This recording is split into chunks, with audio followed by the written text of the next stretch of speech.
So guys, listen, so many of you guys had a chance to already watch David interview John last week. So I wanted to just jump in here and do a little quick bonus session for you guys. And so John, I hope you're ready for this. Are you ready for this? I'm ready. So we're gonna have a little talk here, and there's a little different. So you guys had a nice little feel-good discussion last week, and you guys were talking about, how you got here, where you were going, the vision around the company. But I've known you for quite a while right now, and I want people to really know more about the way you think, because frankly, man, you do some pretty incredible stuff. So are you ready for this? I'm ready.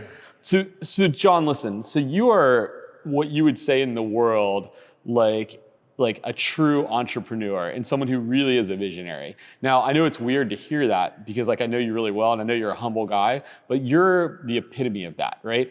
And so from your perspective, if you thought about what the future looks like for our industry, how would you describe what you think the future looks like?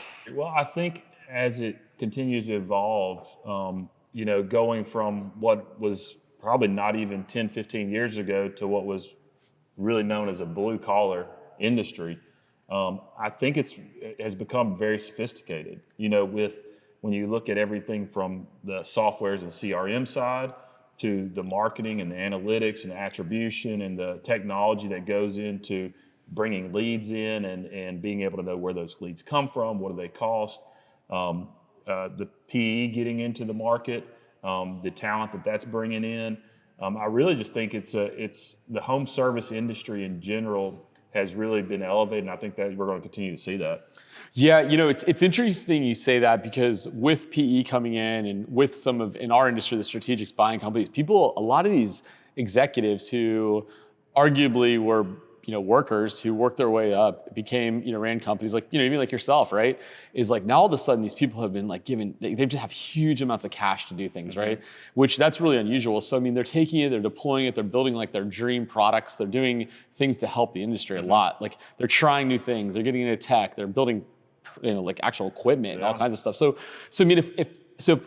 my question related to that would be, if I said, John, money aside, you can go invent anything you want, what would you think about your invention that would change the industry forever? Listen, man, I ran a fur business. You have a fur business. I know that you've looked at your stuff and went, man, I could change the whole world if I could just do this. What would it be? It would be around technology. It would be, the things I think that really could impact are all around technology. And there's companies out there that are trying to do these things now with AI and sales and customer service. Those are going to be the big needle movers going forward. And once those technologies get perfected and rolled out, I think those are going to be the big movers. Pest control in general, let's be honest, not a lot's changed with the actual service. We're a customer service industry. If you do the procedures for the pest control and you have good people that offer good customer service, you're going to be successful. And so that hasn't changed. What's changing is, I think some of these technologies can really move the needle though going forward. Yeah, so would you go invent your own technology? I wouldn't. I would find people that have already done that and been successful at it and implement them. I would tell you this. So yesterday I had a phone call. With a technology company. And this technology company, kind of their origin story is their angel investor. We used to do business with their angel investor, and he sold his company for $1.2 billion. Wow. An incredible technology. I'm not going to call them out here, but so these guys have entered the pest control industry, and they basically have replicated this tool that, in their words, said, we no longer need to have any office staff. That was his words to me. No. And I said to him yesterday, I said, well, validate it. And he did. And frankly, the technology probably could eliminate office staff. And so he goes, what do you think? I said to him, and then again, this is a validated technology. These are some people that their name would be, if I said who they were, people would go, we know them. That's how big these guys are in the tech space. And he said, well, how do you think this impacts the pest industry? Because we can now eliminate every office person. I said, you'll fail. Yeah. And I go, I go, if you go to market with that statement, you fail. Yeah. And I go, you're going to get early adopters. Your early adopters are going to come in, and then all of a sudden their customer churn is going to go up. I said, the customer churn is going to go up because of the human component that's necessary in our business today. Yep. And he goes, I think you're wrong. I said, dude, go to market, you'll fail. Yeah. And he goes, well, in the HVAC space, the plumbing space, and these, I said, you're right, because these are people that your customer service team is saying, hey, no problem. We roll a truck out to look at your problem. Yeah. I go, Pest is not like that. And so we got into a big discussion about it, and he goes, well, how do we win? And he listening to you made me think about it. I go, here's how you win. Yeah, I go, could you eliminate them? Yes. You gotta have to have a 5 to 10 year plan to do that. And you have to teach the pest control companies why this matters, how it works year over year over year over year to build trust, right? Yeah. And hearing you say it makes me think about this conversation I had last night or yesterday afternoon. And so I mean, from your perspective, like if you thought about, like, let's not even just say your team, but our industry as a whole, like what positions do you think there's the opportunity to create efficiency in that could revolutionize like our world forever? Yeah, I mean, I think a lot of time is time to answer phone calls sometimes, especially after hours, emergencies.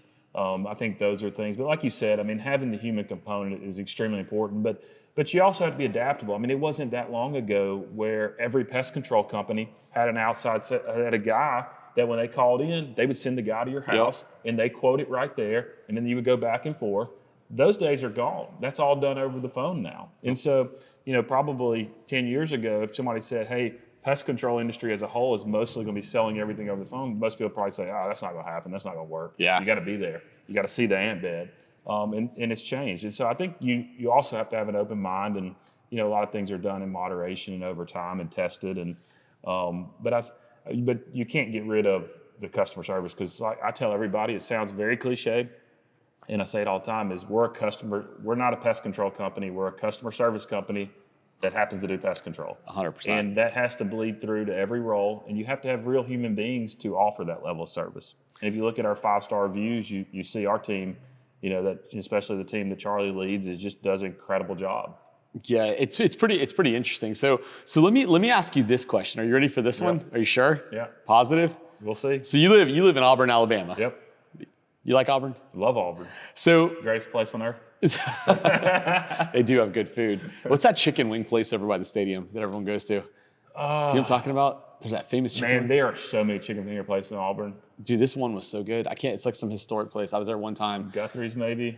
I think it was Guthrie's. Yeah, that's a long time. There's Guthrie's.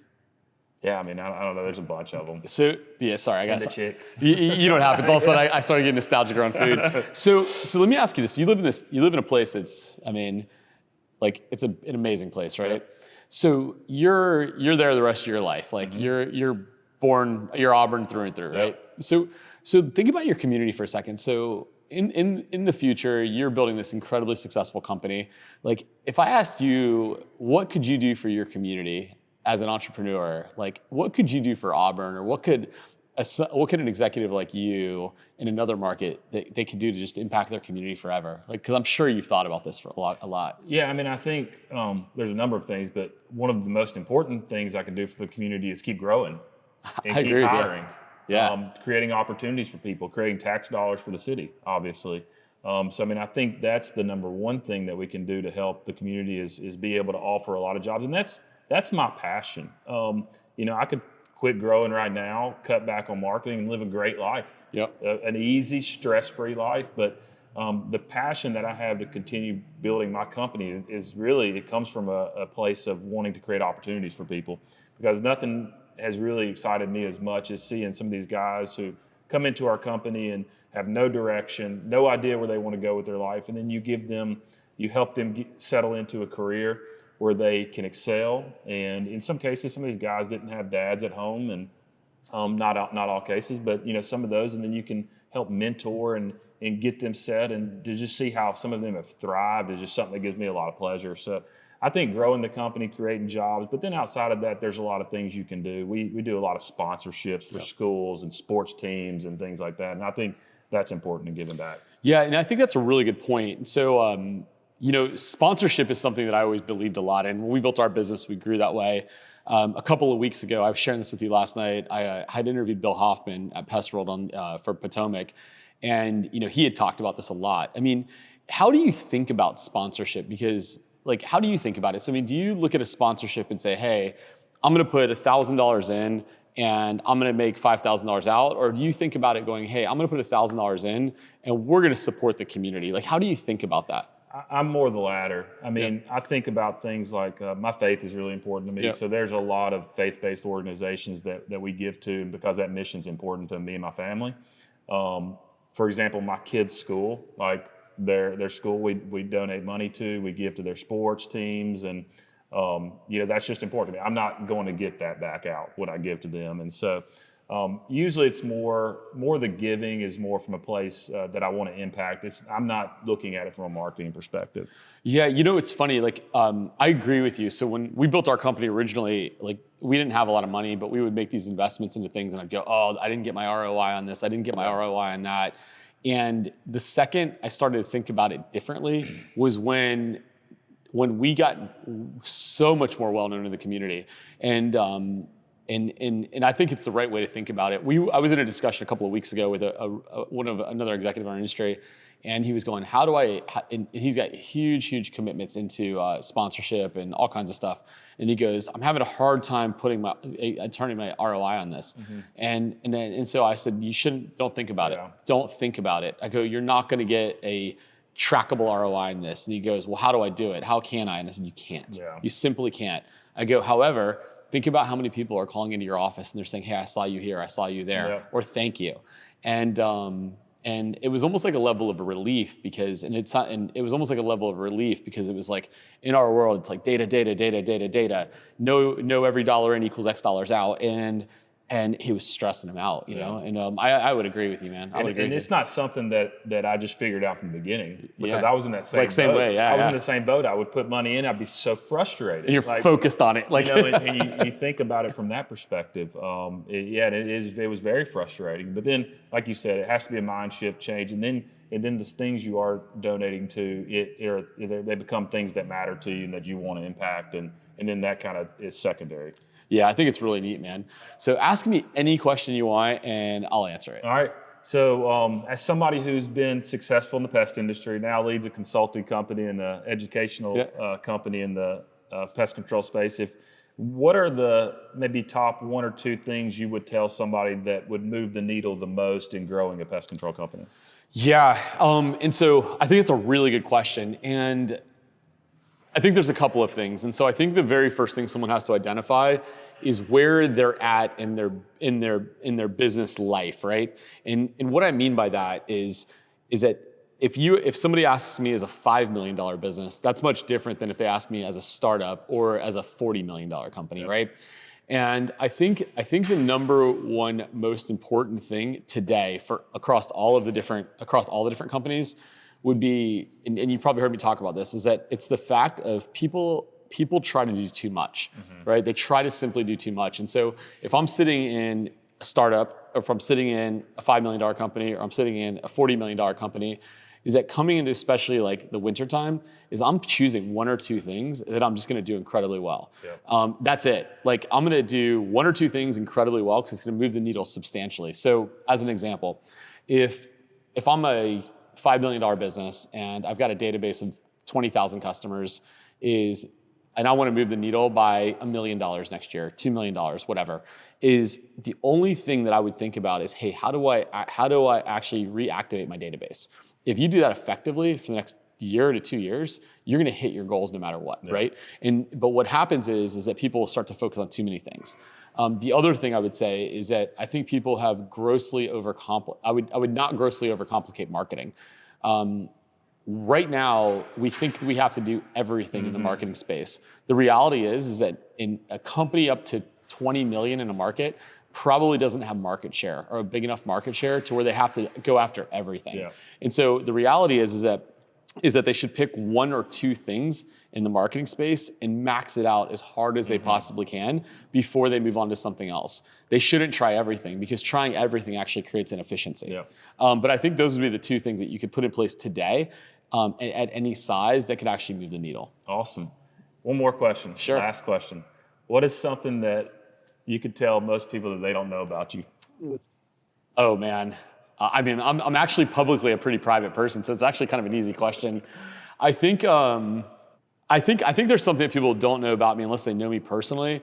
Is people tend to see me as like the sales hype guy, right? Like the sales hype guy, the person who's like out there, coach, guru, this stuff, and it's actually the opposite of who I actually really am. I'm actually an operator. Like I'm actually in the weeds as an operator, and like I'm laser focused on that, and I spend the majority of my time doing that in the business side. So people think I'm like more of a hype guy, but I'm actually not. Yeah. I'm actually kind of a jerk, in all honesty. But no, but I think on the business side, that's kind of interesting. I think on the personal side, is like when you heard me talk about this a little bit, I'm obsessively OCD on things, like obsessively, like, and to the point where it's kind of hilarious. Like I was telling you in the car today, like, I lost my belt a long time ago, and like I almost couldn't even like get my day started because like I didn't put my belt on the exact same way, and and so like, but I'm like crazy like that, and I know that, like, and so, which is okay. So I don't know if that's good for you or not. No, that's cool. So, but man, well, listen, man. So we've got, I don't know, 1,000 people watch this. So is there anything you want to leave everyone with, man? Like anything that you're like, hey guys, something that can help these guys out? Yeah, I'd say leverage the resources around you, continue learning, take advantage of other people's successes. Don't try to recreate the wheel. If you hear somebody interesting on a podcast, find them, go meet them, and always be learning. Yeah, I think it's great, man. Guys, that's some incredible advice from someone who's killing it. So, man, hey, I appreciate you coming out today, man. Thanks a lot, man. Thanks.